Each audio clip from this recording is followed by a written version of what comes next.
வணக்கம். தமிழ் ஃபுட் கார்னரில் banana balls பண்ண போகிறோம்.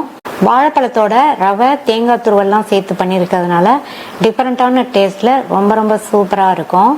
இது வெளியில் நல்லா மொறுன்னு உள்ள சாஃப்டாக சாப்பிட்றதுக்கு ரொம்ப டேஸ்ட்டாக இருக்கும். இப்போ எப்படி பண்ணுறதுன்னு பார்க்கலாம். இது வரைக்கும் தமிழ் ஃபுட் கார்னர் சேனலை சப்ஸ்கிரைப் பண்ணாதவங்க சப்ஸ்கிரைப் பண்ணிக்கோங்க. ஒரு மீடியம் சைஸ் செவ்வாழைப்பழம் எடுத்து வச்சுருக்கேன். நான் இன்றைக்கி செவ்வாழைப்பழம் எடுத்திருக்கேன். நீங்கள் உங்கள்கிட்ட எந்த வாழைப்பழம் இருக்கோ அதை எடுத்துக்கோங்க. எந்த வாழைப்பழம் எடுத்தாலும் நல்லா பழுத்த வாழைப்பழமாக எடுத்துக்கோங்க. இந்த வாழைப்பழத்தை தோலை உரிச்சிட்டு இதை ரவுண்டாக கட் பண்ணிக்கலாம்.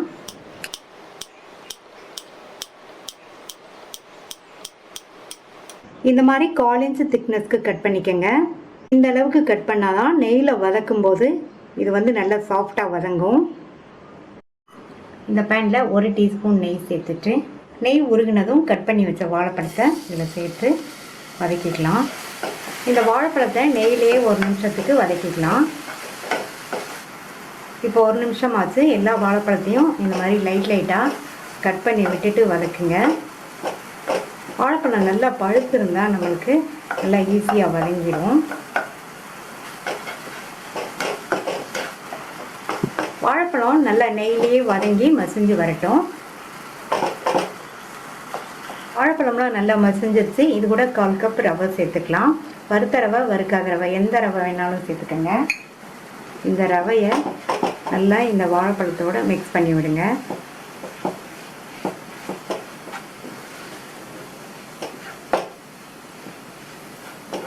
ரவையை வாழைப்பழத்தோடு சேர்த்து 2 நிமிஷம் இந்த மாதிரி வதக்கி கொடுங்க. வதக்கிட்டு இருக்கும்போது இந்த மாதிரி நல்லா மசிச்சு விடுங்க. வாழைப்பழம் இன்னுமே நல்லா மசிஞ்சிரும். 2 நிமிஷம் ஆச்சு. அடுத்து இதில் 1/2 கப்புக்கு கொஞ்சம் கம்மியாக தேங்காய் துருவல் சேர்க்குறேன். இந்த தேங்காய் துருவல் 1/4 மூடி தேங்காயை துருவி வச்சுருக்கேன். தேங்காய் துருவலை சேர்த்துட்டு இது கூட 1/4 டீஸ்பூன் ஏலக்காய் பவுடர் சேர்த்து மறுபடியும் எல்லாம் ஒன்று சேர்கிற மாதிரி வதக்கி கொடுங்க.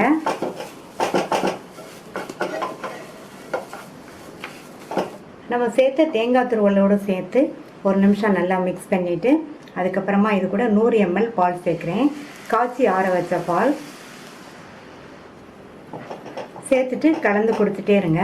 இந்த மாதிரி பால் சேர்க்கும்போது இந்த ரவையெல்லாம் நல்லா வெந்து வரும். ஸ்டவ் மீடியம் ஃப்ளேமில் வச்சு இந்த மாதிரி கலந்து கொடுத்துட்டே இருங்க. எல்லாம் நல்லா ஒன்று சேர்ந்து திக்காய் வர வரைக்கும் இந்த மாதிரி கிண்டி கொடுத்துட்டே இருப்போம். இப்போ எல்லாம் நல்லா ஒன்று சேர்ந்து வந்துருச்சு. திக்காய் வந்திருக்கு பாருங்கள். இப்போ இதில் 4 டீஸ்பூன் போல் சர்க்கரை சேர்க்குறேன். வாழைப்பழத்தில் இனிப்பு இருக்கிறதுனால இந்த அளவு சர்க்கரை போதும். உங்களுக்கு தேவைப்பட்டால் கூட கொஞ்சம் சேர்த்துக்கங்க. அடுத்து இது கூட 2 பிஞ்ச் மஞ்சள் தூள் சேர்க்குறேன். கூடவே 2 பிஞ்ச் உப்பும் சேர்த்துக்கலாம். நல்லா கலந்து கொடுங்க. இந்த நம்ம சேர்த்த இந்த சர்க்கரையெல்லாம் நல்லா மெல்ட் ஆகி வரட்டும். நம்ம சர்க்கரை சேர்த்துருக்கிறதுனால கொஞ்சம் இலக்கம் கொடுத்துருக்கு. இதை மறுபடியும் ஒரு 2 நிமிஷத்துக்கு கிண்டி விட்டால் நல்லா திக்காய் வந்துடும். நல்லா திக்காய் வந்துருச்சு. இதை வேறொரு பிளேட்டுக்கு மாற்றி ஆற வச்சிடலாம். நல்லா ஆறட்டும். ஆறினதுக்கப்புறமா பால்ஸ் மாதிரி பிடிச்சி நம்ம ஃப்ரை பண்ணிடலாம். நல்லா ஆறிடுச்சு. இதில் கொஞ்சமாக எடுத்து இந்த அளவு எடுத்திருக்கேன். இதை நல்ல பால் ஷேப்புக்கு நல்லா இந்த மாதிரி உருட்டிக்கலாம். இதே மாதிரி எல்லாத்தையும் இந்த மாதிரி பால் ஷேப்புக்கு கிராக் இல்லாமல் நல்லா உருட்டி வச்சுக்கோங்க. எல்லாத்தையும் பால்ஸாக ரெடி பண்ணியாச்சு. ஸ்டவ்வில் ஒரு பணியாரக்கல் போட்டு ஹீட் பண்ணியிருக்கேன். ஒவ்வொரு குழியிலையும் கொஞ்சமாக நெய் சேர்த்துக்கோங்க. நெய் சூடாயிடுச்சு. நம்ம ரெடி பண்ணி வச்ச பால்ஸை ஒவ்வொரு குழியிலையும் சேர்த்துருங்க.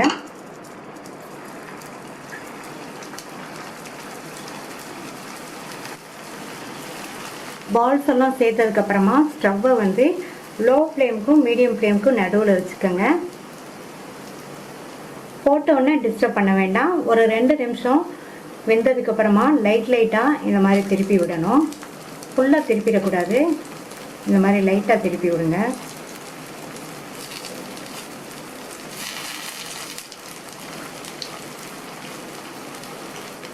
இந்த மாதிரி லைட்டாக திருப்பி விடணும். திருப்பி விட்டு இந்த பால் வந்து நல்லா பொன்னிறமாக வரணும். அது வரைக்கும் லேசாக திருப்பி விடுங்க. அப்போ தான் பால் ஃபுல்லாகவே எல்லா பக்கமும் நல்லா ஒன்று போல் வெந்து வரும். மறுபடியும் லைட்டாக மட்டும் கொஞ்சமாக நெய் சேர்த்துக்கலாம். இது ஆப்ஷனல் தான், நீங்கள் விருப்பப்பட்டால் சேர்த்துக்கோங்க. சாதாரணமாக நம்ம பணியாரம் விடும்போது ஒரு சைடு வெந்ததுக்கப்புறமா திருப்பி போட்டு மறுபடியும் வெந்ததுக்கப்புறமா எடுத்துருவோம். இது பால்ஸுங்கிறதுனால இந்த மாதிரி லைட்டாக பெரட்டி விட்டால் தான் எல்லா பக்கமும் நல்லா ஒன்று போல் வெந்து வரும். இந்த பால்ஸும் சாப்பிட்றதுக்கு நல்லா மொறுமொறுன்னு இருக்கும். ஸ்டவ்வை லோ மீடியம் ஃப்ளேமில் வச்சு அப்பப்போ இந்த மாதிரி பெரட்டி விட்டு நம்ம பால்ஸ் எல்லா பக்கமுமே வெந்து ரெடி ஆயிடுச்சு. எல்லா பக்கமுமே நல்லா மொறுமொறுன்னு இருக்குது. இப்போ எடுத்துடலாம். ஸ்கூல் விட்டு வர குழந்தைங்களுக்கு இந்த மாதிரி செஞ்சு கொடுத்தோம்னா அவங்க நல்லா குசியாக சாப்பிடுவாங்க. நீங்களும் ட்ரை பண்ணி பார்த்துட்டு உங்கள் கமெண்ட்ஸை சொல்லுங்கள். தேங்க்யூ.